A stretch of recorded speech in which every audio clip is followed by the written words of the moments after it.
So here we go, the highs and lows of GameSeek. Now I've been asked to do this to cover, obviously, some great bits for me and some terrible things for me, but I'm just gonna have to get through them. I've made some notes here on my laptop, and yeah, there's quite a lot on each side actually, so I'm just gonna get cracking. Some stuff I might not elaborate on because there's gonna be a lot of stuff, to be fair. Some stuff I'll go into greater detail. Hopefully I'll be able to pull out some good stories for you as well. Okay, let's jump in. This is about 2008. I know I've covered some things already, haven't I, in the tribute to GameSeek, but I'm gonna look at different things than I did on that video where I can, and I'm gonna start off with the Wii and Nintendo DS. Now, let's just cast our minds back. Before the Wii, we had the GameCube, didn't we? The GameCube didn't do very well at all, actually. Nintendo were struggling a bit at the time. They had the Game Boy Advance, but that was dying off at that point. And then they bring out the DS, which got laughed at when the PSP launched, because the PSP was like, according to the press, was a million times better than the DS, and we all know what happened. The DS just went on to be an epic selling console, and the Nintendo Wii was just a revelation when that came out. And those two powerhouses, my god, Nintendo went from probably being in, well, certainly not first position, probably third position, to probably first position. They would have been, actually. And the hardware was so difficult to get hold of. You had to literally electronically queue to get the stock from Nintendo. KOCH Media it was. KOCH Media was the distributor, and it was them two products were so hot at the time. You could set up a company just selling those two products, no doubt about it. In fact, I knew someone that did just sell Nintendo stuff, did really well. I think KOCH Media bought him out actually in the end. I put an order in, the pink DS Lite console. I put an order in for 400 units, which I don't even know why I only ordered 400, to be honest, because you could have sold a million of them. I put an order for 400. I got the confirmation from my account manager at the time, a guy called Tony Player, and he said, yeah, I've got you the 400 units, Stephen, they'll come in December. And at the time, customers were a lot more relaxed about delivery dates, not like nowadays. And then obviously Amazon have spoiled us with their amazing fast customer service and delivery speeds, and everyone else has caught up with them as well. But yeah, back then it was easy to tell customers, oh, I'm sorry, you'll get your item, but you might have to wait 2 weeks. And bearing in mind, there was a big demand for an item, or two items that were really in short supply, so people were willing to wait. This guy, God, he'd only booked 2 weeks holiday in December, so he didn't have to deal with the absolute pain in the backside it must be to be a distributor during that time. So I was phoning up KOCH Media going, where are my pink DS's? I need the pink DS's. And they were like, we don't know anything about it. And I was like, you're joking. And obviously I was only a young kid at the time. I would have been upset. I would have been putting them under pressures, to say, well, what can you do for me, please? And they, to be fair, they got me 200 white consoles. I remember it. I spoke to the customers. They were happy to get a white one. They were happy to get anything, to be honest. And obviously the ones that I couldn't get, I would have supplied them in January. And it's not nice letting people down, but that's just what it was like then. You got what you were given it, and if you were lucky, you got some more. And I remember KOCH Media being especially good at that. They were trying for you, and they were definitely trying for the independents. I remember they had a specific website actually for the independents called Nindy.com. There was a lot of money to be made on those two products, there's no doubt about it. They were good products sold by a good distributor. And now I didn't know about this, but this led to something fantastic. I think it was literally a few months after that Christmas when they just had an unbelievable time, Nintendo. You could go on that website that I just mentioned, Nindy.com, and it'd show you where you were in terms of how many units you've purchased off Nintendo. And I remember specifically remembering that I was like third in the country at the time. Next minute I get told I'm going to Vegas. I'm like, what? And said, yeah, we're taking the leading retailers in the country to Las Vegas, Nintendo are, and you're coming. And I was like, really? Oh my God, it's amazing. I was just like so excited. And I turn up at the airport, I meet, you know, the other retailers that were coming. There must have been about 10 of us, I would say.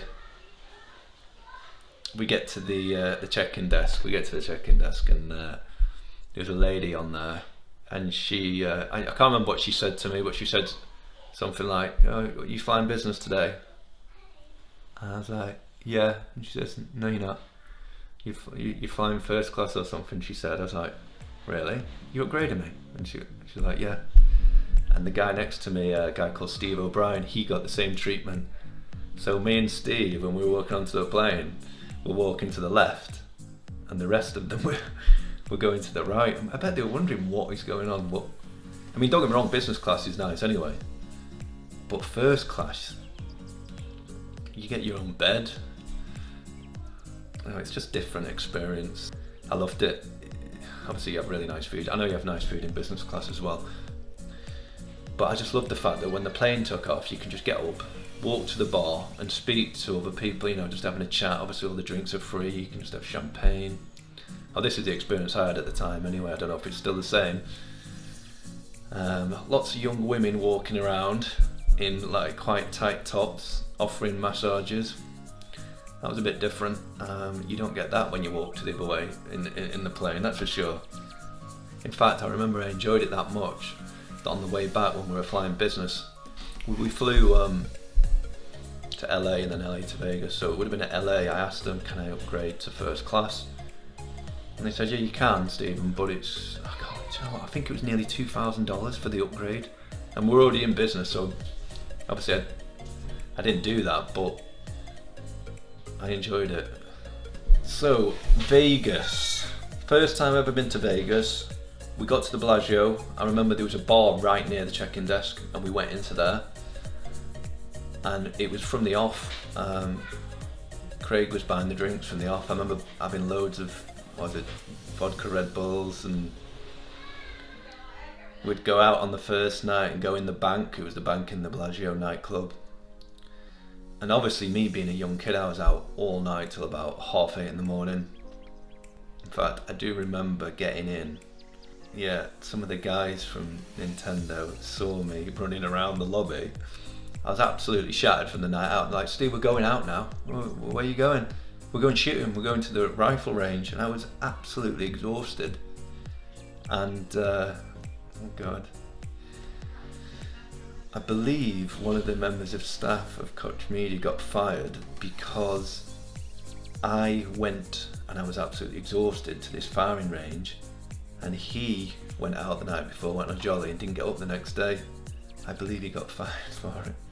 And they used me as a reason why to fire him, because I went and I was exhausted. And I remember I went to that, I was so tired. We were shooting like semi-automatic guns and a Desert Eagle gun, remember that as well. And I was exhausted, and then they took us to the Venetian for a meal, and I was so tired that I slept on the table, and the food come out, and one of the guys put a potato on my head and took pictures of me asleep. I was exhausted. Oh, it was an epic time, that was epic. We went to Cirque du Soleil, see the Beatles show. We went to a Prince concert. We hired out the biggest limo in Vegas, which was just fantastic. We also, where else did we go? Did I say Prince? We went to see a Prince concert. Yeah, it was in this like little room. You could literally go up on the stage and dance with him if you wanted to. A lot of the women were doing that. There was loads of other stuff we got up to, but it was just a great time. And yeah, first time I went to Vegas, loved it that much that I literally, when I came back, I booked another trip for next year. Just it was absolutely fantastic time. This is it, Joe McCarry, Ferrari. Let's have a look what's in here.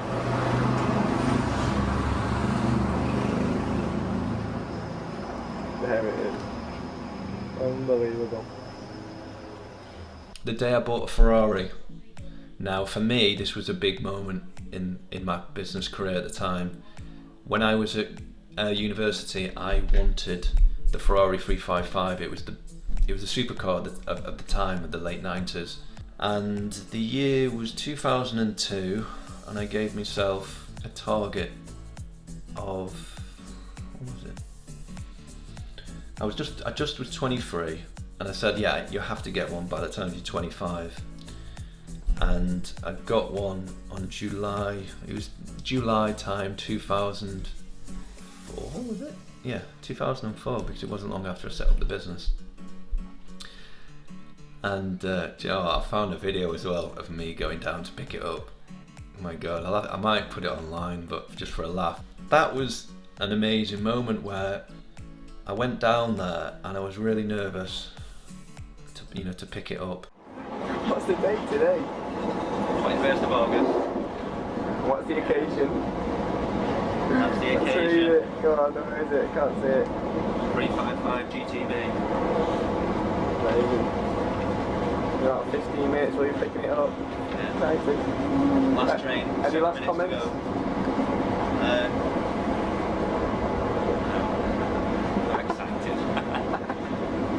Before, I was just in the local newsagents flipping through the Auto Trader, and I saw it and I was like, I've got to buy it, I've just got to buy that car. So I contacted the seller, it was Joe McCarry in London, and I phoned him up and I said, is it still up for sale? Yeah, I'm coming down. Oh, by the way, has it got a CD player? And he was like, why is that important? But for some reason it was to me at the time. Not that you can hear CD music when you're in a Ferrari very well anyway. There it is. Unbelievable.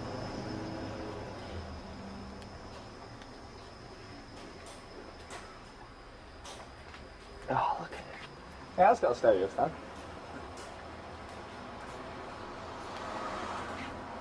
Yay, baby.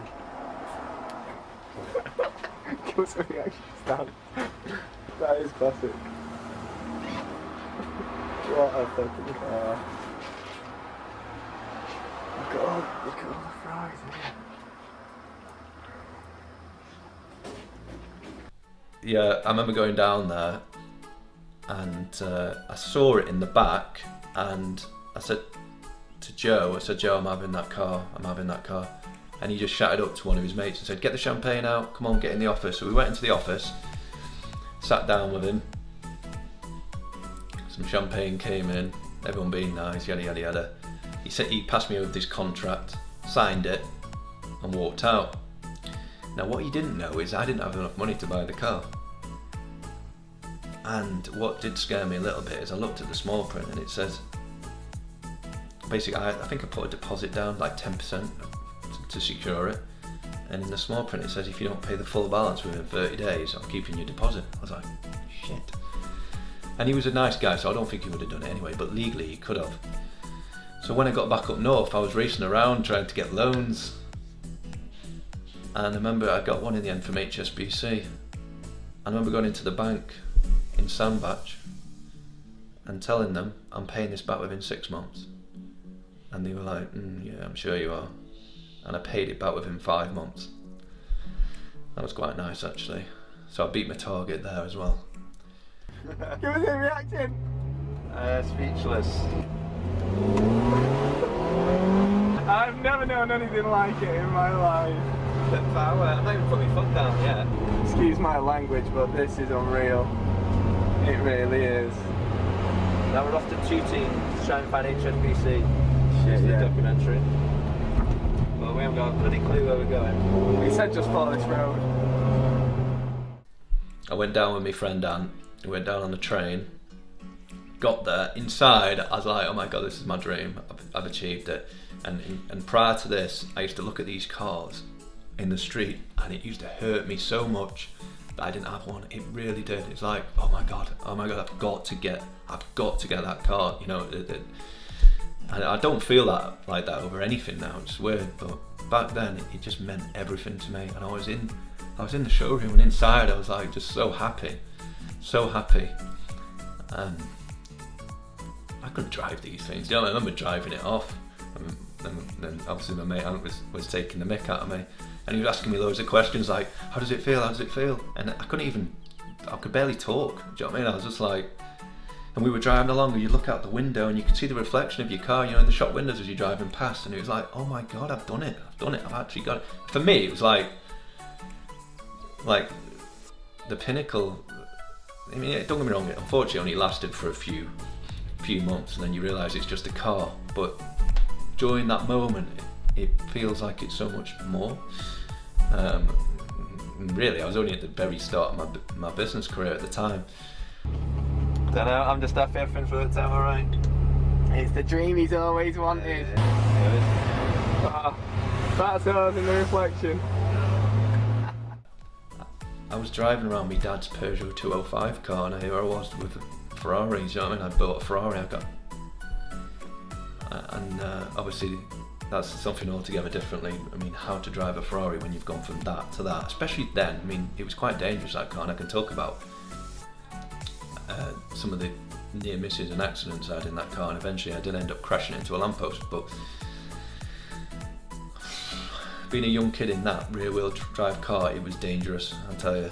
Now, when I got a Lamborghini years later, that was way safer and it was easy to drive. I do remember one funny thing, actually. Bearing in mind I was very young at the time, and there's nothing wrong with this, I still eat fast food, but I stopped off at the service station on the way back, and I went into KFC. We sat down, ordered a meal, probably like £3 each, and the car was gleaming. It was just beautiful, absolutely beautiful, stunning it was. Obviously they'd done a good job, you know, and there was a massive crowd gathering around the car, old and young people actually. Just, it was so embarrassing when I walked out of KFC. I had to walk through this crowd and get into the car, and I just felt so uncomfortable. But everyone was nice, and I just specifically remembered that. Oh, I'm off. He's off.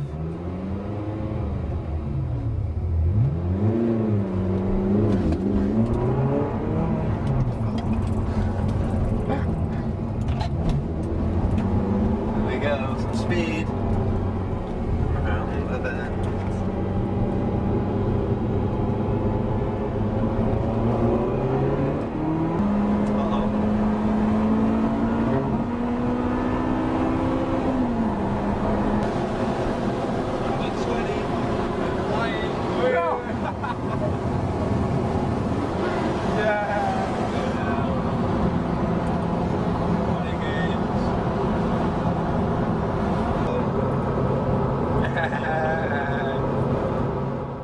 For some reason I can't drive from the north to London without falling asleep. So I always, when I went down to London, I always used to take a friend with me. So on the way back, I let Ant drive the car, and he had some fun in it as well. It was just a great day, really. Great times. But I used to let everyone drive that Ferrari. I just used to let everyone drive it. Even my sister got in it. She nearly crashed it, but it's just a good time. Good time. This is the best thing I've ever done in my life. It's absolutely amazing. Not the best for you ever. We're off.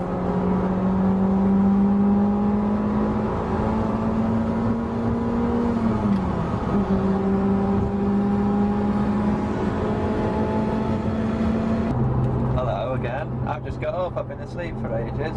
I've been driving this fucking ace car. Go on, just turn up there a bit.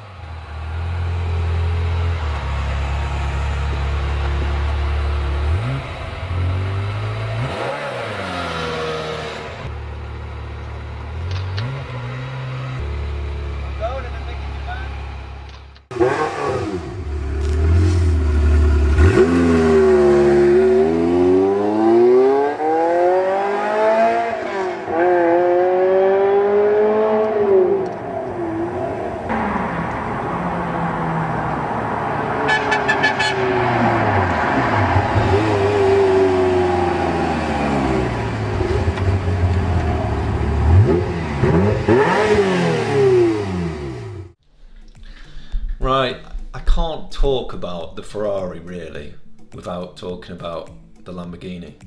So for a while I had my eyes on a Ferrari 360 Spider. That was the one I wanted. I was going to part X my Ferrari at the time. I'd crashed it. it'd been fixed. I don't know, once I crashed it, I didn't really want to drive it again. I just thought, no, this is the time now. I think I only had it for about 3 years and crashed it, and then wanted an upgrade. So it only just managed to, it was nearly a write-off. I only just managed to save it. I got it back, didn't want to drive it. I don't know how I got talking to Amari Supercars, but I did, probably online, and I took it up to Amari's in Preston. I said, do you want to sell my car? Obviously he did. Put it in his showroom, and then started to look for a replacement. I remember finding a Lamborghini. It was a cracker. It'd only done 6,000 miles. I knew it was the value car, the Gallardo, because it was the cheaper version, and there was no way I was paying 7 grand for a clutch, because that's how much the Murcielago was at the time. And I remember thinking, I can stomach 2.5 grand, but I ain't paying 7 grand, or something ridiculous. The Murcielago's running costs were expensive. I thought the Gallardo was decent, and it was a nice change, you know, from a Ferrari. And bearing in mind, in the Ferrari, I used to get a lot of abuse. Just in general, just driving anywhere, people go, tosser, wanker, do you know what I mean? Like, giving you abuse, hand gestures out of vans and all sorts. It's like, for me inside, I was thinking, I worked really hard for this. Do you know what I mean? This is my dream, and I'm getting loads of grief for it. However, when I got the Lambo, everything changed. People were really nice. You know, parents used to bring their kids up and sit in it, or I used to take their kids out for drives. The amount of little spins I gave to people, everyone was different when I got that. But just going back to the story, I located this car, told Amari to buy it for me. He did it, he brought it up to his showroom, obviously cleaned it up for me. We've managed to find a buyer for the Ferrari. This is painful to admit, but we sold it to a guy in Denmark for 27,000. Now that car now is worth way over 6 figures, 27 grand. And it was beautiful. And it hadn't even done that many miles, it's just that I crashed it and I didn't really want to drive it. So anyway, going back to the story of the Lambo, so I go back to Amari's. On this day I went with my sister. We filmed it actually, but I think we've lost the tape now. I remember driving it back from Amari's back to mine. The first thing I thought of the Lambo was, there was nowhere to put your left foot. I didn't like that. There was a tiny little space where you put your left foot. I was like, what is this? And it took me a while to get used to that. I know it's a bit of a random thing to say. The other thing was, I didn't feel like I could see around me very well in that. The window at the back was tiny, and it was quite hard to get used to driving with the visibility. However, because it was 4-wheel drive, it was so easy to drive, and it was faster than the Ferrari as well. And it was just, again, epic times in that. I loved the Lambo, loved it. I had it for 9 years. The last 2 years I had it, I fell out of love with it. I didn't drive it at all, and in the end, I sold it to pay for a boiler. I sold the Lambo to buy a boiler, and the boiler cost me 22 grand more than what I sold the Lambo for. The boiler was mega expensive, and you're gonna wonder why I did that. Well, I did it because I was so fed up of my heating costs at home. That's why. It was painful. It was painful, and I'll come into that. In fact, I'll go into that now. The last day of the Lambo, on such a nice day as well. Well, Rupert's going to miss it, aren't you, Rupes? You're going to miss it.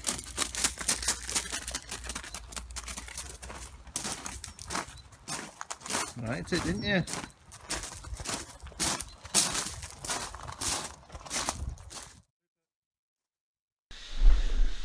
Oh my god, so I'm aware now what's going on here. I've gone from Ferrari to Lamborghini to a boiler, and which I'm gonna have to talk about the mansion now. The day I bought the mansion was an achievement I've been building up to for a while. I had on my desktop for a while that I need a mansion, so every day I saw it and I just couldn't escape it. I had to get one. I remember putting an offer in to buy it 2 years before I bought it, and it got turned down. 2 years later, I put an offer in 400 grand less than my previous offer, and it got accepted. So you could say it was a good deal.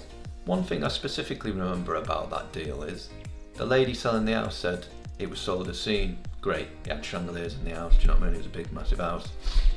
Had a nice few outbuildings. And just before I moved in, I got a phone call saying, Stephen, I want an extra 18 grand.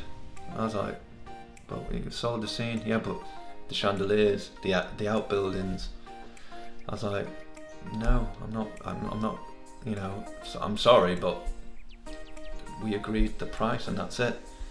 So I turn up on the first day, this big massive house, you know, 200-metre driveway, and I was driving up and I saw to the right as I was driving up the driveway an absolute mess where they've had a big fire. I thought, that's a bit minging, do you know what I mean? You don't want to see that when you've worked all your life to get a mansion and then you're seeing that. What else have they done? Go into the house, first thing I see was this beautiful chandelier smashed to pieces on the floor. I go into the other rooms and it's the same, chandeliers all over the place, smashed. She'd gone and cut all the chandeliers in the house because I didn't pay her the extra money. Walk outside and there was a beautiful outbuilding that was an office for the previous guy that lived there. He used to work there when he wanted time on his own, overlooking the lake, you know, really nice. Burnt that down as well. So just thinking about the mansion, I went from a 4-bedroomed house to a mansion, and at the time I looked at it like this, is quite naive to be honest. I just thought, oh, it's just a big house, could be an investment. Obviously I got it at a good price. I've always wanted a big house. I don't know why I wanted a big house, but I just did. I'll never get one again. Yeah, the first thing that hit me was the oil bill. I remember it had 2 big oil drums outside and I filled them both up. It cost about 2 grand. Within 5 weeks, I think it was, both were empty. I just couldn't believe it. I sat there. In fact, I remember it specifically well because my family came up to see the house, my extended family, on that day, and they couldn't find me because I'd ran to the other end of the house because there was 4 staircases in this house. I went to the furthest one and I just sat on the stairs with my head in my hands wondering, how on earth am I going to deal with this? How am I going to deal with this? I didn't factor in these costs. You know, 2 grand in 5 weeks. I mean, admittedly we had the heat on like a lot because the walls were damp, you know, we needed to heat the whole thing. But I had to find a solution to this problem, and I'm going to go back to selling the Lamborghini now. That was the solution. Sell the Lamborghini, get a biomass boiler, which was absolutely massive. I had to have it built in its separate shed. And it cost, like I said, a lot more than the Lamborghini to build, but there was a deal to be had with the government, and it worked out. Instead of using oil, obviously, to power the house, I was using biomass wood chips.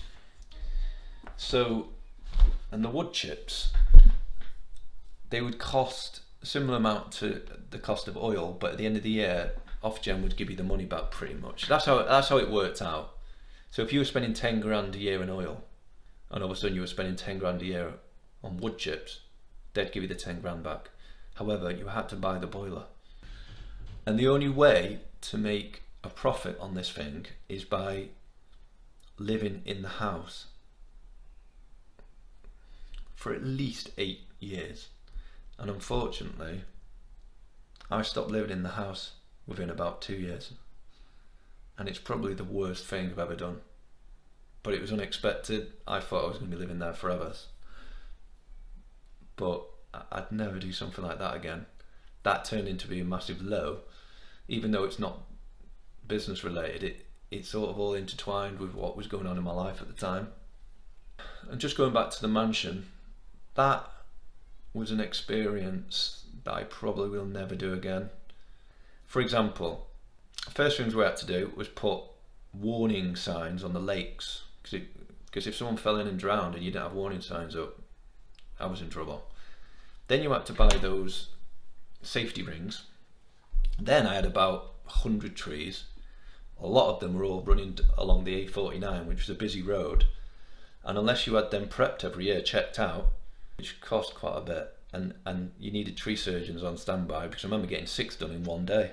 But if one fell on a car, I was in deep trouble. And I'm not joking, when it used to be windy at night, I was petrified. And one night, a tree fell on someone's house. I couldn't believe it. I woke up, looked out the window, I couldn't believe it. One of my trees was on someone's house. And that's the sort of thing I was going through. Not only that, I had 2 lakes. So when there was a lot of rain fall in the area, I was in trouble, because it was all coming through my lakes. It was going to go over my land, and the next minute other houses are going to be in trouble. And if it goes into other people's houses, guess who's going to get it? Yep, me. So I had all this going on when I was trying to run a business. Bearing in mind, I had 4 members of staff working at my house for 2 years whilst I was running the business. I had like gardeners, joiners, two handymen that just did everything. They were brilliant. You know, I had the swimming pool area that I wanted to do up, the changing rooms, the dining room, snooker room. There's about 50 rooms in the house. So I had all this going on whilst powering GameSeek. This is why it's all intertwined. These stories, when I think back about GameSeek, I can't help but think about everything else that was going on. I've got a really good day I'm going to jump into. The day I found €84,000. And something was bothering me for days, right? I couldn't get it out of my head. I knew something was wrong, and I knew I had more money somewhere, and I didn't know where it was. At the time, GameSeek I had 19 bank accounts, but I had FX accounts as well around the world. And this is excluding all the sales channel bank accounts I had, but I still knew something was wrong. And as random as this sounds, I had a clairvoyant on my Skype one morning. So I didn't go into work that morning. It was very random, because it's not the sort of thing I'd do, but at the time I was going through some real personal difficulties. I had this clairvoyant in Tenerife that popped up on my screen, and I was chatting to her, and she just came out of it. She said, "Stephen, you know, that money you're looking for, you're going to find it very shortly." And I was like, so I have lost money, or where's this money, do you know what I mean? Anyway, after that, went into work, and literally within half an hour I'd found it. And it was hiding in a foreign exchange account I'd completely forgot about, called World's First. And I remember I used to funnel sales from different Amazon accounts around the world into different FX accounts, but there was some countries in Europe I stopped trading with. This is why I lost the money. In like Germany, France, and Italy. Italy had terrible postal service, so I got fed up with Italy. And it was Spain as well, but I didn't really bother with Euro that much unless it was GameSeek sales. And I forgot. And I wasn't doing big numbers in France, Germany and Spain, and I sort of let it peter out, and I forgot about it. And it was the money from those sales that I forgot about, and it was €84,000. I remember logging into my World's First account that I hadn't been in for a while, and I was like, thank God that can pay for an order. I mean, I know it's €84,000, which sounds like quite a lot of money, but the amount of money I was spending at the time, I think I used it to, I might have covered 2 orders with it. But anyway, it was still amazing to find the money. And just another random story of all the stories that I'm going to go through and tell you about. You know, something like that should not be missed ever. But it's genuinely a true story, so. And it was a high point, because although, you know, I shouldn't have ever put myself in that position, still finding €84,000, you'd be quite happy. And it's, yeah. Let's move on, let's see. Oh, I've got a good one here, good story. Amazon lending. So I remember when Amazon lending started, and I logged into my account and it said, oh, you know, you can borrow some money off us. I was like, right, not interested, don't ever borrow money. At the time I wouldn't even dream of borrowing money, I hated borrowing money.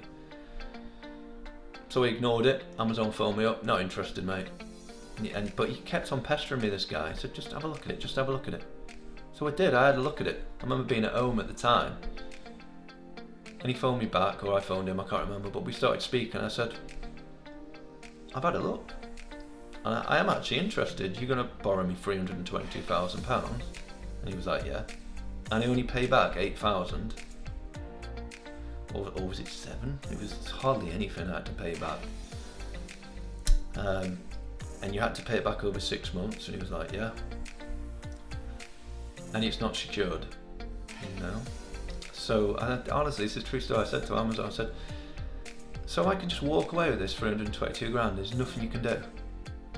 So I can't help but just say, you know, what's going through my head at the time. And they were like, yeah, Stephen, you can, but you're not going to do that, are you, Stephen? And I was like, no. Because inside, all I was thinking about is what I could buy. You know, what investment I could make to make use of that 322 grand. Because all day you're going to back, if you're in business, obviously you're going to back yourself, aren't you? So if I could borrow 322, my God, imagine how much I can turn it into. Give Amazon, what, 8 grand back after 6 months? No brainer, isn't it? So I just went out and bought up the toy industry. That's what I did. Just went absolutely bonkers, just buying up toys. I don't think they'll do that anymore. Do they still do it? I don't know. It's crazy to offer someone 322,000 without it being secured. I literally about 2 years after that, I did get a loan. Didn't particularly want one, but I just thought I could do with one at the time. I can't remember the reason why, but I got a 100 grand loan from this company, and I had to put my house on it. I was like, Jesus. And to be honest, that's just normal, isn't it? That's just normal. But I'd come from Amazon that had just said, they haven't even met me, they're going to give me 322 grand. Actually, tell a lie, they had met me a few times, but anyway. Right, I'm reeling off high after high here. Here's another one. Here's a high that turns into a low. Buying my first warehouse. So the year was, I think, yeah, 2008. It was the year when the Wii and the DS was selling like hotcakes. I'd got a cracking little brand new unit, industrial unit, 2,700 square foot. It was up for 195 grand. For some reason I had to pay VAT on it, so it ended up being around 230. But I registered for self VAT that day and got the 35 grand or whatever it was back straight away. It was a cracking little unit, lovely brand new unit. I think I put down 25%. But yeah, the Oasis unit was a good moment for me because I bought it personally and rented it to GameSeek. So I could have charged GameSeek whatever I wanted, but I charged GameSeek a reasonable amount. And yeah, it was a nice little asset that. Now when I moved on to the park, yeah, I think I've covered this already actually in the tribute to GameSeek, but so I won't go into it too much, but within 6 weeks of being there, moving all the stuff in, the Wii consoles, PS3, 360 games, all them, we got robbed. And that was horrible. That was one of the lowest points ever for me when it comes to GameSeek. It was at that moment when I realised that your future isn't in your hands 100%, and I didn't like that. Because I loved the thought of being able to achieve anything, and I didn't like that at all. I don't agree with people stealing stuff. I'm so against it. But yeah, I just felt awful, and I went, after that experience, I turned the place into Fort Knox. I bought, I think, was it 4 shipping containers with lock boxes on and locked them all. So I had 4 shipping containers in quite a small unit with all the valuables in. I bought smoke machines, what were they, smoke cloaks, a big massive smoke cloak, so if anyone came in they were going to get blasted by smoke, and the whole place was covered in smoke within 3 seconds, so we did quite a few tests. I put a big fence on the back of the unit with a gate on, with cameras and a speaker, so I could just log in and tell someone to bugger off, you know, and speak through the speaker. And at the front, shock sensors going around all the walls. I had it monitored, like not 24/7, but when we were out of the office hours, it was monitored. I had gates on the windows, I had gates on the door, I had ram posts in front of the unit. It was literally like bomb proof, this place. I think there was something else I did as well. It was just ridiculous. I just went so over the top because I just didn't want... Oh yeah, I had about a wall that thick built at the back with steel sheets in the middle. It was impossible to smash through basically. But yeah, that was a low point, getting robbed. Real low point for me. Okay, some other high points I would say was buying the machines from play.com. I know I've mentioned that in another video. That was a lovely experience because it was great to see the potential of a business to go from doing, I don't know, 1,000, 1,500 units a day to doing 5, 6, 7,000. It was, now don't get me wrong, these machines were not new and they did break down quite a bit, so it wasn't all great. But it was nice, you know, it was a nice achievement. I loved going into the warehouse and seeing it all perform. I loved the machines. I loved the fact that they didn't go for breaks. I loved the fact that they didn't smoke. I loved the fact that they were there 24 hours a day. I loved them. I hated them when they broke down. It's like this love-hate relationship. One high was moving into Premier Park, which was the warehouse that I ended the business with, and it was the only warehouse I would have stayed on the industrial estate for. It was beautiful, big massive warehouse right at the front, great for security. I had a security box right outside it, so I knew I was going to be safe, you know, from theft and stuff. I remember the deal I did was ridiculous. It was amazing. I got them on a 5-year deal and I got it in staggered payments. They were desperate to get someone into that unit at the time. And I got the first year for something like 25 grand or something, and it was the retail value on it was about 60 grand a year rent, and I got it at something like 25 grand or 30. Most of what I paid was 30, and then every year it went up 5 grand. But the deal I did on them was brilliant.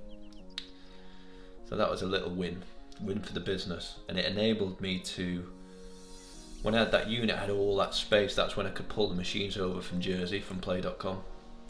And it also gave me, it was just a great leap from my old warehouse to the new. It was just so much bigger at the time.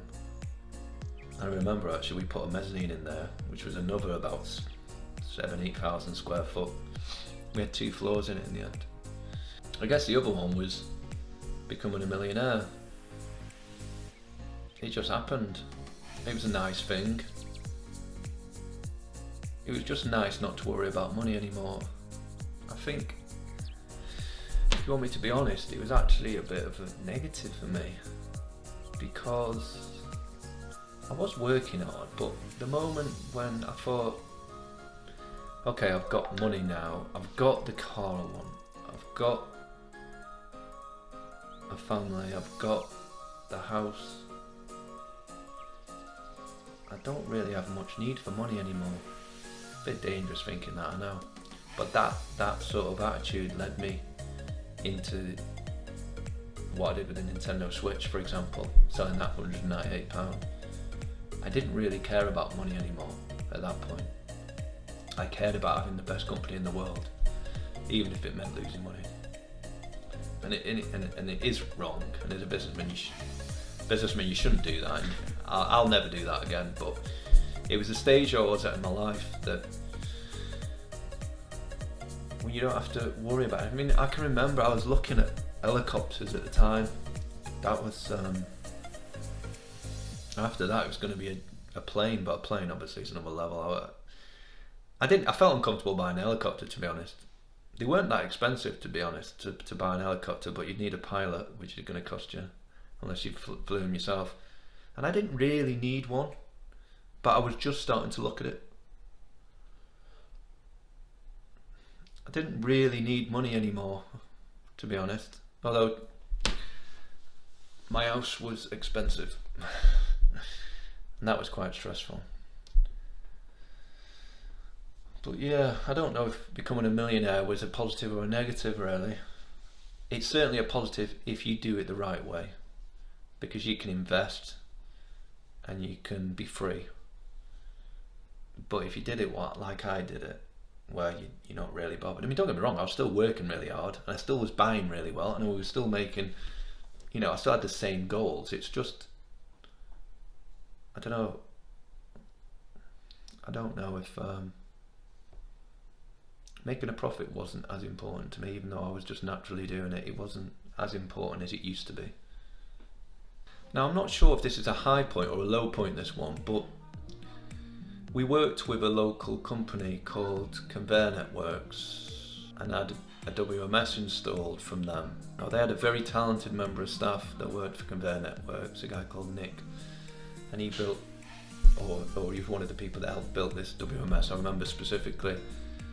And our system was a legacy system that was bespoke, and it was just a bit of a mess.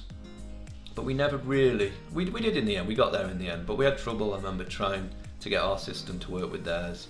It just got messy. It was not their fault, it was just got messy trying to use our old system with their new one. I'm not sure if it was the right choice for GameSeek. When I look back, I'm not sure. I remember spending about 100 grand on this thing, and I'm not sure if it was, or we should have just continued developing our own WMS. I'm not saying that they had a bad product at all, because I think it was good. It's just I'm not sure if it worked so well for us. I think my next high point was the staff, to be honest, the good ones, which was most of them. Things that they did, like I could just turn up at work and they'd set up a Christmas tree. Just little things like that. That's really nice. Staff that used to care. I used to love those people. The ones that didn't make a mess or cleaned up after them. Ones that were just so positive that it rubbed off of everyone else. People that actively wanted everyone to be a team and would organise like staff nights out. Little things like that really helped. Because it's difficult, running a business is difficult. Being the boss is very difficult, because it's very difficult to be everyone's friend when you've got to manage them as well. It's not easy. It's not easy. But yeah, when the staff were on the same page and everyone was working towards a goal, that was really nice. This is just a random remembering, a random moment, should I say. It was the first order I'd ever placed with a company in Greece that I used quite a lot in Arxis Dynamic Media. And they might not even know this, but this is what happened. I placed an order for 30 grand's worth of Nintendo Wii remotes. The Nintendo Wii was hot at the time, as I mentioned. Because I saw an opportunity to sell them in France, that was it. I didn't care about the UK market. I'll let everyone else fight over the scraps. But I wanted the money. And the opportunity was in France at the time. So I phone up an Arxis, say, "Hi, I'm Steve from GameSeek, yada yada yada." They might have known me, to be fair, because at the time I did write for the MCV, which is the local. Well, when I say write it, I used to be in some of the articles. If they asked me some questions, I'd answer them. So they might have known me. They might not have. And if they didn't, it makes it even more strange what happened. I put an order in for 30 grand's worth of Wii remotes, as I said, and they just sent them out. They didn't. And they just said, "Pay us when they arrive." I was like, really? Maybe they were doing amazing at the time. Maybe they trusted me. Don't know. I just can't imagine that happening today. But I remember when they did arrive, I did pay them the 30 grand. Either they had loads of trust in companies, or I don't know, they might have made a mistake. I don't know. I just thought it was a bit odd, getting sent 30 grand's worth of stuff. But then again, I did remember sending over $100,000 to a company in China, and they could have just walked off with the money. So maybe it's not that crazy, but I did get them, and I sold them in France. I sold all of them very quickly, made a load of money, and then I think I got banned from selling in France. In fact, I'm just going to end with this actually. This is quite funny. The amount of people in European countries that used to write to me and complain if I was taking their market share. They're saying, "This is our territory, don't invade." I'm like, this is business. What a ridiculous thing to say. I just remember that just saying, I can't believe people would be that narrow-minded. You're against the world, you're not against people in your country. You know, this is war. You know, and don't get me wrong, you might be the nicest guy in the world, but this is business. It's nothing to do with personal. This is business. You come and invade my country. Come and do it. Do you know what I mean? Like, I just couldn't understand people and the amount of complaints you used to get. I used to get distributors phoning me up with, Steve, do you mind not selling this in Germany, or do you mind not? I was like, I'll do it for you, but are you listening to what you're saying? You know, I've got my dreams. I've got a family. Do you know what I mean? Like, I want to have an amazing life. Why? Do you know what I mean? Why are you listening to these people? Oh, I've been dealing with them for years. Yeah, but listen to what they're saying. Something that I couldn't understand, to be honest. I thought it was so pathetic that you can't. What sort of a human being are you if you're not willing to accept a challenge? Like, you want handouts, or you want to have an easy path through life. No, you got to fight. You got to fight to be the best. Simple as that. I can't understand that, mate. Right, we've finally got to the lows, and I'm probably going to skip through these a lot quicker because I'm a positive person. I can't help but elaborate on the highs. I just can't help it. I love the highs and the lows. So I'm just going to go down them one by one and just see what happens. So the first one I've got down, thefts early on and the police do nothing about it. Welcome to the planet, Stephen. This was unbelievable. So for some weird reason, when I was a kid, I thought everything in the universe was fair. I still have this problem, I think. And that every crime committed will be punished. Or, do you know what I mean? Like, everything's accountable. Somewhere, everything's accountable. I know it sounds crazy thinking back. I mean, I was only a young lad. I set GameSeek up in my parents' house. I start selling PSP consoles, hot at the time. And obviously other stuff. And then stuff would go missing.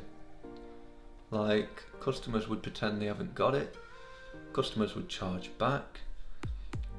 Customers would charge back even though I had proof of delivery.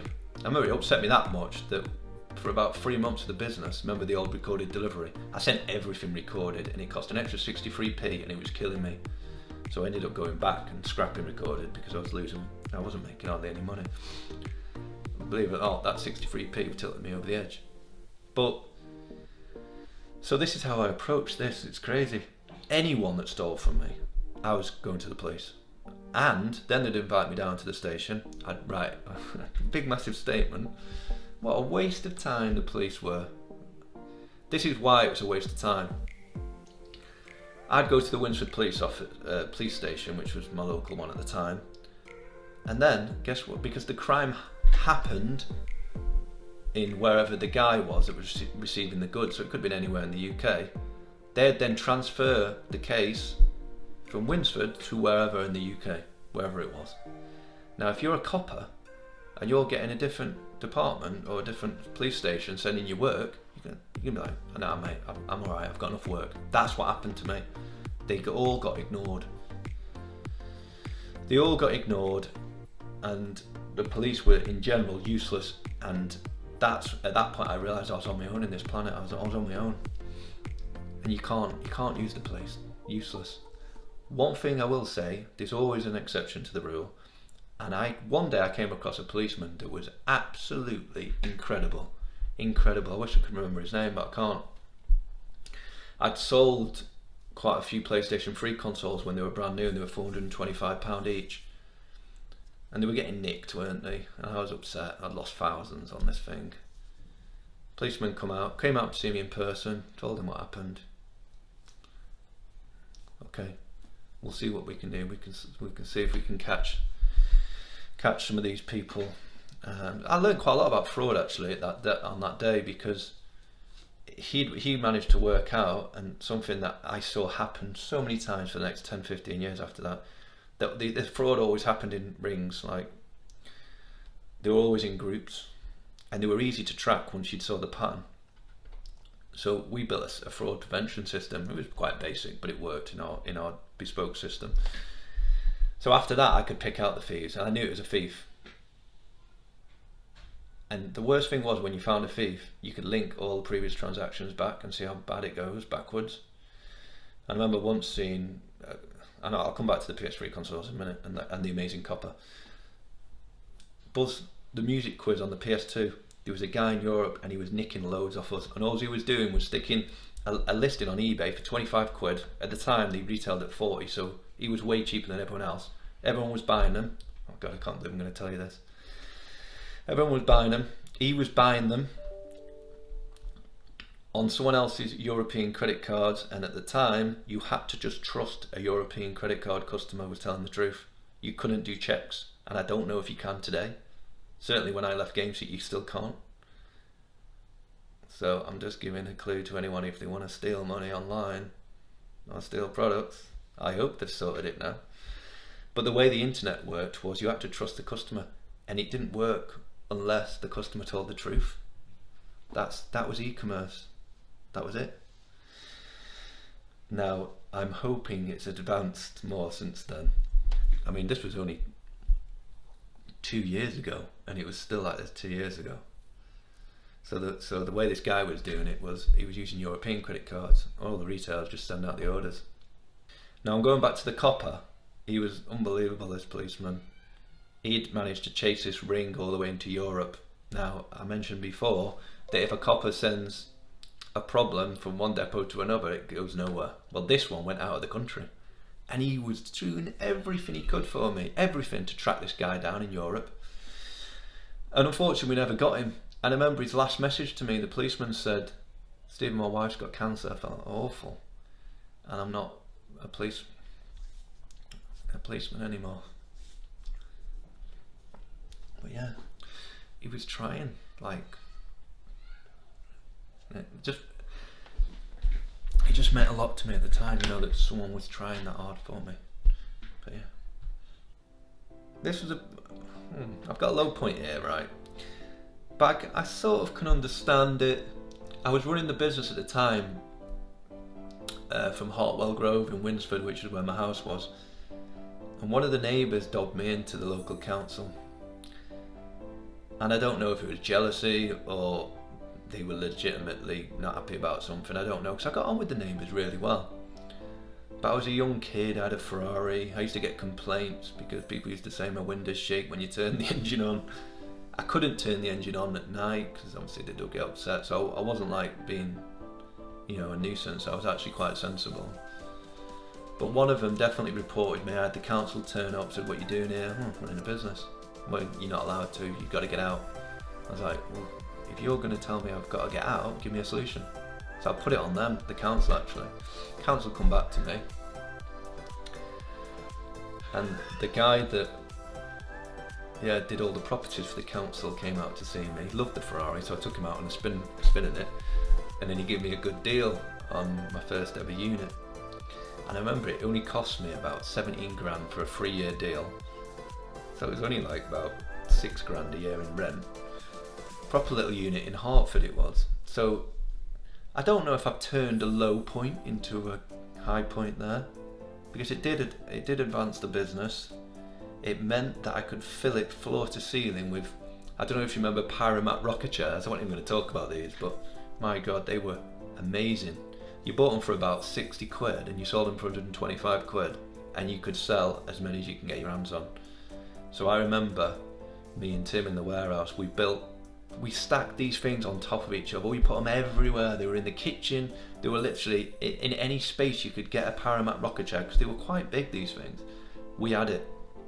I was getting Arctics to come down to this little unit and just literally fill it so you couldn't move. In fact, we built this walkway so you could get to the kitchen from the warehouse area, and it was about that narrow, and you had to squeeze between the chairs. Oh, I completely forgot about that until then. Pyromat gaming, the rocker chairs. Alright, what else have we got? Now I've covered the PS3 launch, I've covered the Buzz and Buzz's theft, very similar things. Now this one really upset me. This is my own staff stealing from me. We had a member of staff, obviously I won't mention his name. At the time we went through several apprentices. We got some good ones, we got some bad ones like anyone else. One apprentice started doing really well for us. He was sitting right opposite my desk actually. And I started trusting this guy quite a lot with social media competitions. I used to give him free rein on creativity when it came to some social media competitions. And I thought, you know, out of everyone, this kid's got potential here. He was clever, you know what I mean? And he was like way ahead of the other apprentices. So I sort of took him under my wing, this guy. To cut a long story short, he was stealing from the business. To make it even worse, and to be fair, my staff were so sorry when they told me this. They told me, after we caught him, they told me, "I'm so sorry, Steve, you won't believe what happened only a few days ago. Where he came into the warehouse and he told everyone how easy it is to steal from me, and we thought he was joking. And he told us, all you've got to do is this, and this, and everyone was like, thought it was like tongue in cheek, and they just thought, what you on about, you dickhead?" Do you know what I mean? Like that sort of thing. We were actually quite lucky to catch him. I can't even remember exactly how we got him, but we did. How can I say it? He was emulating the receipts, as in the printout, the order receipts. That was it as well. We gave him a bit of trust. We gave this guy the ability to go from the office into the warehouse. After this, we banned anyone from the office going into the warehouse, because we were that paranoid over theft. But let's face it, people in the warehouse could be stealing anyway. Very difficult. But what he was doing, he was going into the warehouse, and right at the end, after an order got printed out, this is one of the things he was doing. I think he was doing other stuff as well. He was just replacing, you know, the label of the address and sticking his mate's address over the top of it, so customers weren't getting their orders, but he knew which ones to do it with. And we tracked back that he'd stolen about 10 grand. We got into his computer, we'd seen all the conversations he had with different people around the world, where he was just sending them free stuff. He was sending his friends free stuff, sending his girlfriend stuff. And I was absolutely heartbroken when he got. I was in a bad way, because I felt you took from the business. The business isn't even a real person, and the business is trying to help you by giving you a chance, and you've stolen from it. It absolutely killed me. So I remember being in the room with another member of staff, and I was crying. Yeah, it's tough. I was devastated, and to be fair to the lad, he admitted it, and but I was so upset that I needed to contact the police for him, really. I wanted him to not do it ever again. I think if his dad just bailed him out and paid me back, he wouldn't learn the lesson, and it was important that he didn't do that again. You don't want to ruin your life, do you, through being a criminal? So yeah, I remember I just pushed charges straight away, sent it to court. Got a payout for the insurance anyway, so I got my money back from the insurance. And he pleaded guilty. The sentence was practically nothing. I can't even remember what it was, maybe community service or something. I was like, bloody hell, you can nick 10 grand's worth of stuff. As long as no one catches you, you're alright. If someone catches you, get a little slap on the wrist and told not to do it again. In fact, I've just remembered something else. We own GameSeek.co.uk, I'm just going to jump to this. And someone, one year, the launch of the Xbox 360 had cloned GameSeek, re-uploaded it to GameSeek.net, I think it was, or GameSeek.org, some website he'd bought, made it look identical to GameSeek. Sold loads of Xbox 360 consoles. Very hard to get Xbox 360 consoles when they first come out. We got 4 units from Gem. Thank you, Exertis, by the way. This guy had managed to clone the website, and we started getting messages off customers saying, "Where's my Xbox 360? Where is it?" "What do you mean we haven't sold you one?" And it soon unravelled. I said, "Send us your order ID," and it came from this other GameSeek. I was like, oh my god, someone's cloned GameSeek and it's doing this right now. We phoned the police.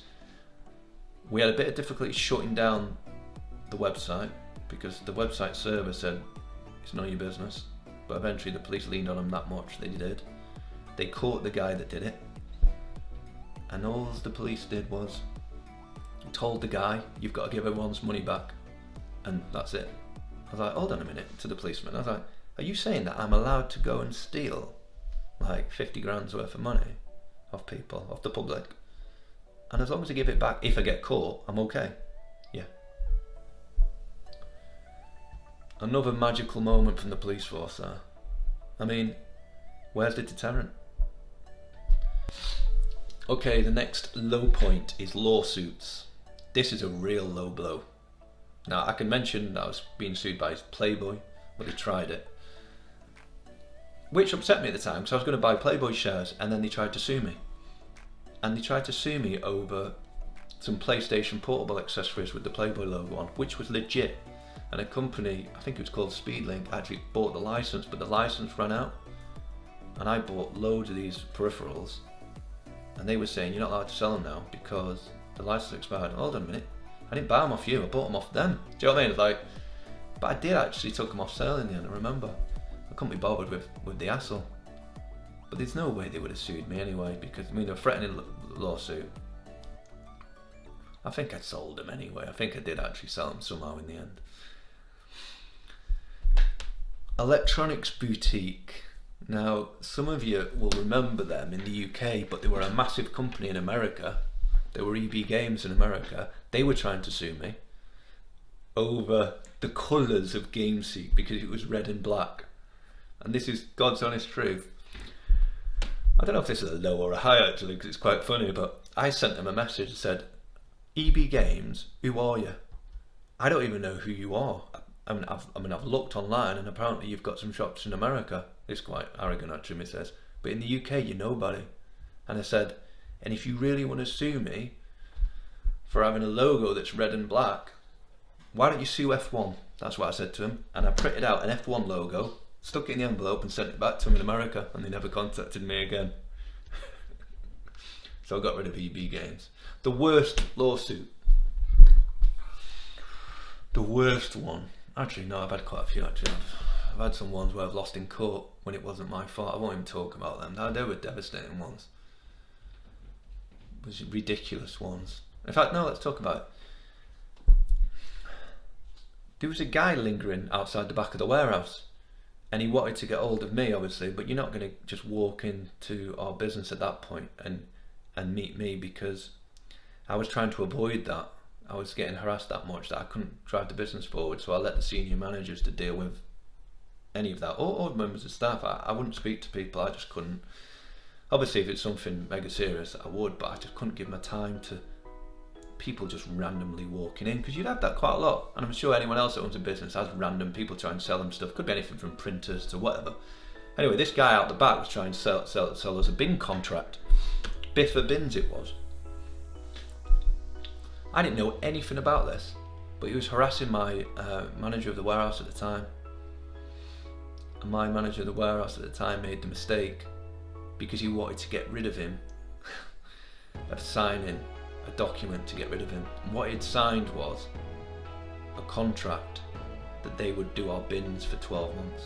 Now, when you've got, you know, quite a large company, you're gonna have a lot of waste. You'd have big, like, what was it, 1,100 litre bins, maybe 2 or 3 of them at the back. They get collected every week. About 6 months, I'm going to guess about 6 months later, my manager had left the business at the time. I didn't even know that what was about to hit me. They were suing me for breach of contract. I was like, breach of contract? You've not even done any work? I don't even know about this. This is ridiculous. You know, I was like, there's no way he's going to win this. Got to court and I got absolutely destroyed. Got destroyed. They were well presented. The first time I ever went in court, actually. I've been in court about 100 times since. First time, I was crying. I was crying when I got beat because I couldn't understand it. I just couldn't understand it. I was in this little room. The judge actually ordered me, said, Stephen, if I was you, I'd go outside and do a deal with them. I was like, but they haven't done any work. But your company signed the document. Yeah. I didn't sign it. I even looked into it, and I believed that only I could make this decision, but the judge was saying, well, they thought you'd signed it. Well, yeah, but I didn't sign it. I didn't even know about it. Don't care. I learnt a harsh lesson about the courts that day. I went into that room, like I said, did a deal with her, offered her to give her. I didn't give a shit about the money. It was only about £1,800 or something, or £1,600 for the year. It was losing, absolutely killed me because I thought it was unfair. Go back into the courtroom, and the judge said, have you come to an agreement? I said, yeah. all rise, yada yada yada, walk out. And this is the only time a judge has ever done this to me, the first time ever in court. He shouted to me, he said, Stephen. I turned around and said, something like this. He said something like this, I feel sorry for you, Stephen, but life isn't fair sometimes. He said something just like that. Because I don't know if he had a bad day or what, but he was an horrible, horrible man. I learnt a lot that day, being so careful about courts and stuff. And it's really helped me in my numerous court battles since. Anyway, I'm going to go back to the last one. The worst one. The lawsuit from Sony. It was a massive low blow. Now I'd sold about, I think 6 or 7 million at the time of products from this company that was the official Sony distributor. And as much as I loved them, there was someone there that didn't like me. I ordered a product, and God's honest to you, it was the end of an order. I was placing with a company in America. He said, Steve, do you want any Uncharted PlayStation 4 pads? I was like, Uncharted PlayStation 4 pads? What? Yeah, alright, I'll have 5 or something like that it was.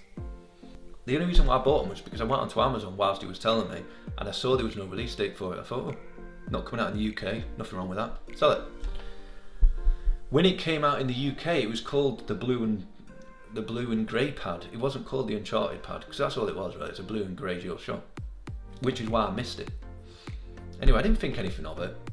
Put it on the website. Someone from the official Sony distributor, now I'm not 100% certain on this, but I'm 99.9 because I've been told by industry insiders that they've suffered the same thing. And they knew it was straight away. They said, which legal company's after you? And I mentioned it to them and they were like, I know who that is. And I was like, I knew it was them. But anyway, they ordered, this was Sony, they ordered 1 unit of a silver remote, 1 unit of the blue and grey one. The silver one I bought from Greece, which was fine, it's European. The blue and grey one I ordered from America. Now they tried to get me on parallel import, which is breaking the law. Again, I'm going to go back to the fair thing. You go onto Amazon, there's 1,000,001 American products on Amazon UK, but they're allowed to do it. And if you said that to a judge would go, 2 wrongs don't make a right. It's up to Sony to sue Amazon. Are they going to do it? No chance. Are they even going to tell Amazon to take it off? Probably not. Do they want to rock Amazon's boat? Probably not. But I'll tell you what they will do. When your company's a certain size, not a small company, but a medium-sized company, they will hammer you because they know you've got money. They know you can afford to give them a lot of money. Well, anyway, I went hell for leather on Sony for this. And I had this company. I didn't care how much it cost. I wasn't giving them a penny. That was it. And I was paying 1,200 quid a letter. I ended up paying the solicitor more money than what Sony wanted. But I didn't care, because Sony got nothing at the end of the day. They got absolutely nothing. They wasted loads of money trying to come after me legally to get nothing, which I was quite happy about. Because I thought it was an absolute joke anyway. After all the millions I'd spent with them, they were trying to get me on 1 unit of a controller. And I think it was because, I always imagined it was because they wanted me to spend more money with them directly.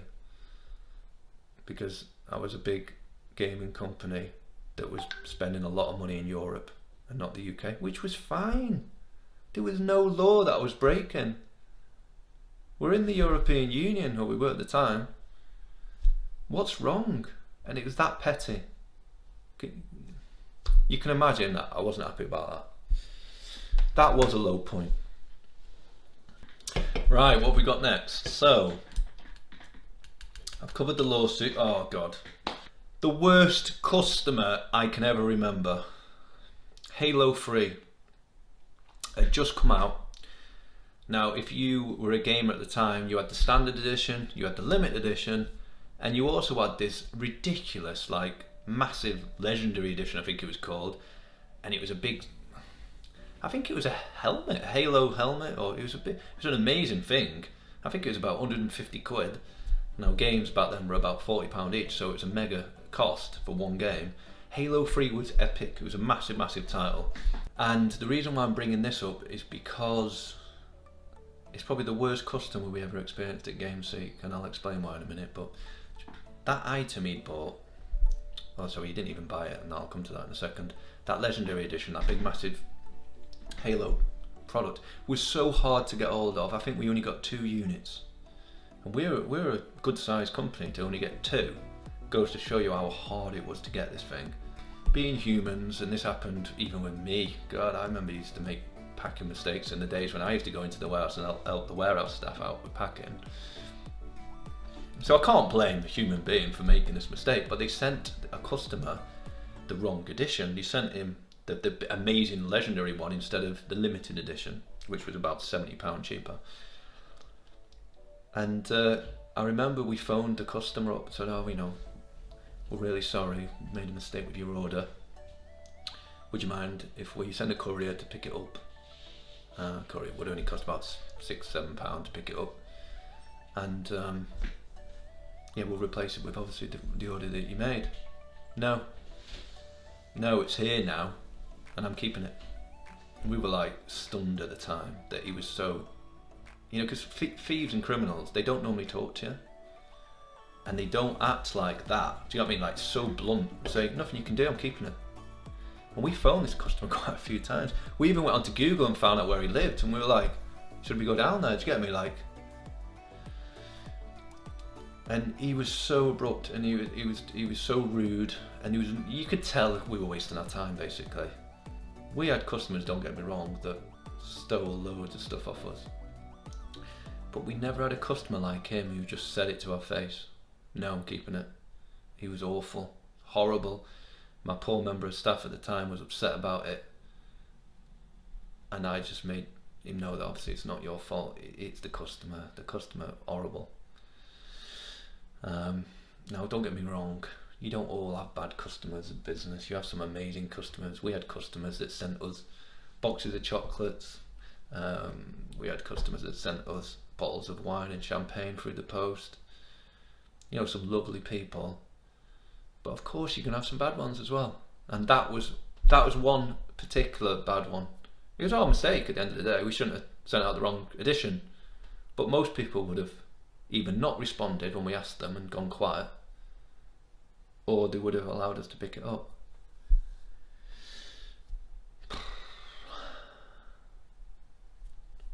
Bad customer.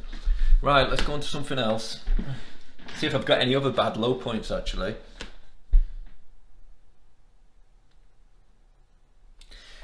Yeah, okay, so this might help someone actually quite a bit.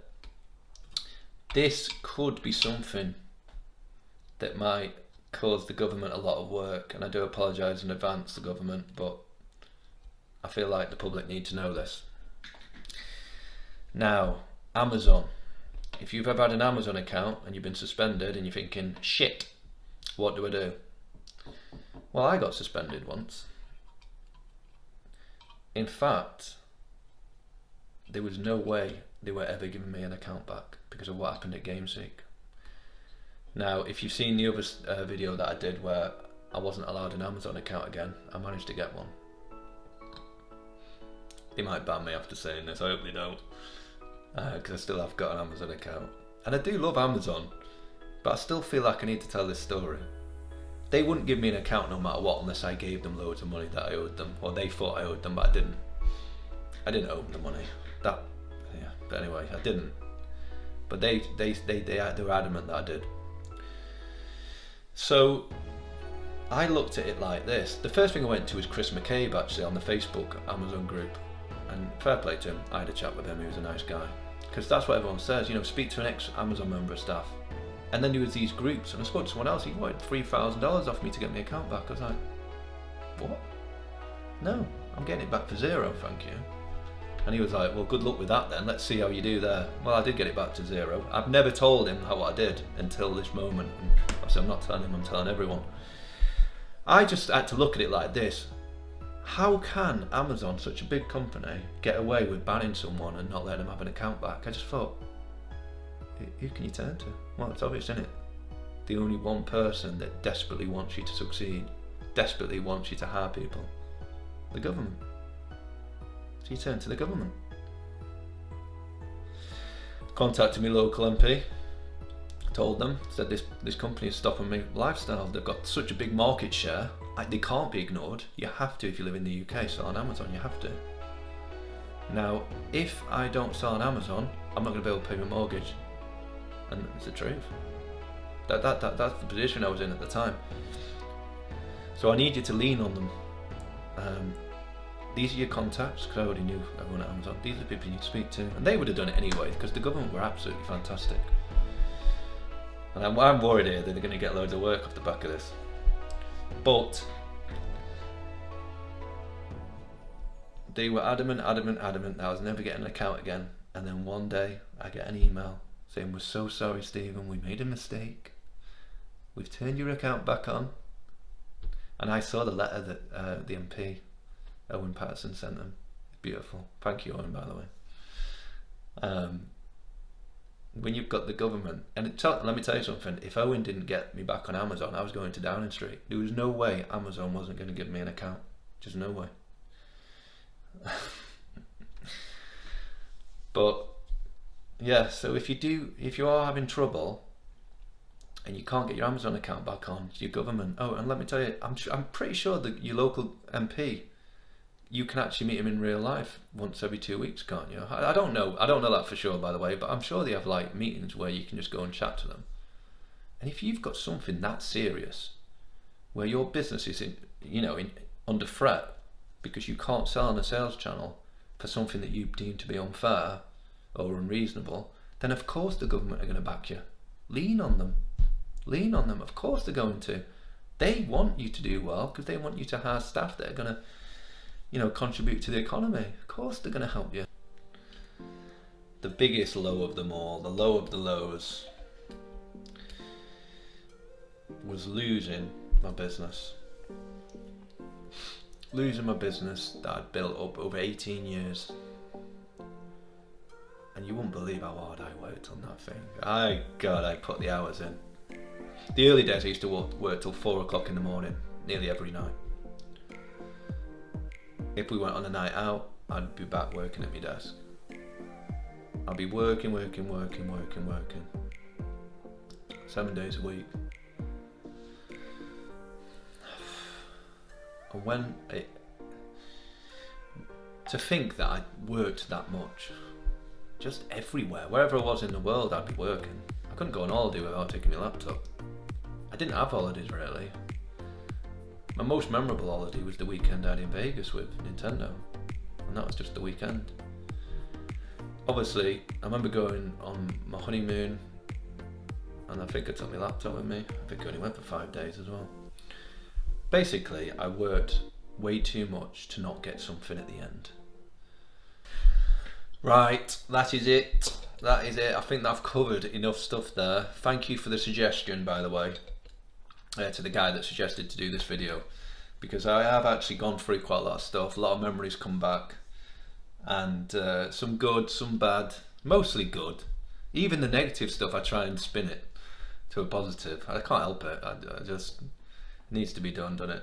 But yeah, I hope that was a bit of an insight, and if anyone's got something good out of it, that's a bonus. So thank you.